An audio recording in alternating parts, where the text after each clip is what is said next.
شهادة لمدة عام واحد، وهي البديل الآن للشهادات السنوية 27% وال23.5% بالبنك الأهلي وبنك مصر بعد قرار البنك المركزي الأخير بتخفيض أسعار الفايدة في فبراير 2026. تعال نشوف التفاصيل الجديدة. بس قبل ما نبدأ الفيديو، كتير بيقول لي ان ما بيجيش اشعار من القناة، لان لازم تنزل اسفل الفيديو بتلاقي علامة اللايك اسفل الفيديو، واللايك ده مجانا.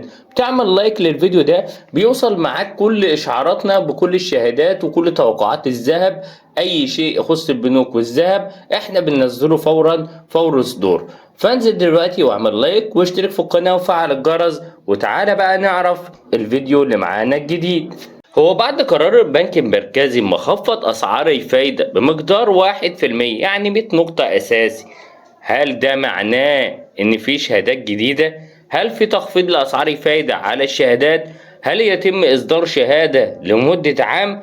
كمل معايا الفيديو ده للآخر، لأن في تفاصيل هامة جدا هقولها لك في النهاية تعرف تستثمر فيها أموالك الآن، وخصوصا في البنك الأهلي وبنك مصر. البنك المركزي حاليا بيعمل عطاءات وبيسحب أموال من السوق المصرفي، وده لضبط السوق، لأن طبعا كلنا عارفين إن الشهادة 27% السنوية وأيضا ال 23.5% انتهت، وكل العملاء بتنزل الحسابات بتاعتهم في حساباتهم.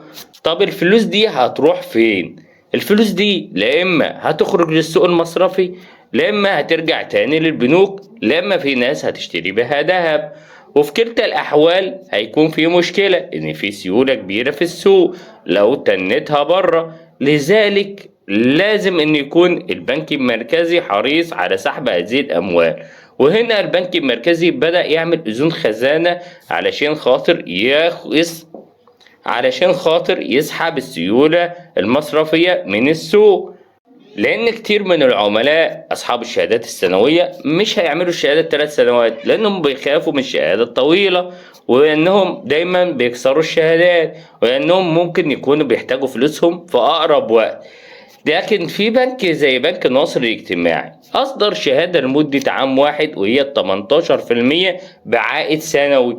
وهنا بنك ناصر الاجتماعي عمل مفاجأة كبيرة، أيضا أصدر شهادة شهرية بعائد 17% لمدة عام بنفس البنك. وهنا بقى في تنافس كبير ما بين بنك ناصر وما بين بنك الأهلي وبنك مصر، وهم أكبر بنكين في مصر وأكتر عملاء.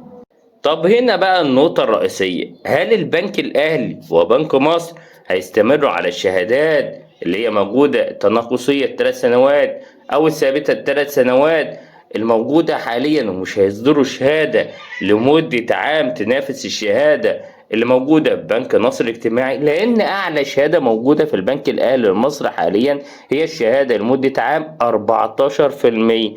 طب هل البنك الأهلي وبنك مصر مش هيصدروا الشهادات لمدة عام وهيستمروا على الشهادة اللي موجودة في البنك الأهلي 14% لمدة عام واحد بحد أدنى 1000 جنيه، وهي الشهادة وطبعا هيكون في خروج كتير من عملاء البنك الأهلي وبنك مصر إلى بنك ناصر اللي هيربط شهادة سنوية 18% أو الشهادة 17%. هل البنوك مش هتعمل منافسة الأيام القادمة ما بين البنك الأهلي وبنك مصر وبين بنك ناصر؟ هننتظر الأيام القادمة ونشوف إيه اللي هيحصل، وهل هيتم إصدار شهادة لمدة عام. كل اللي عليك إن أنت تتابعنا وتشترك في القناة يوصلك مننا كل جديد إن شاء الله.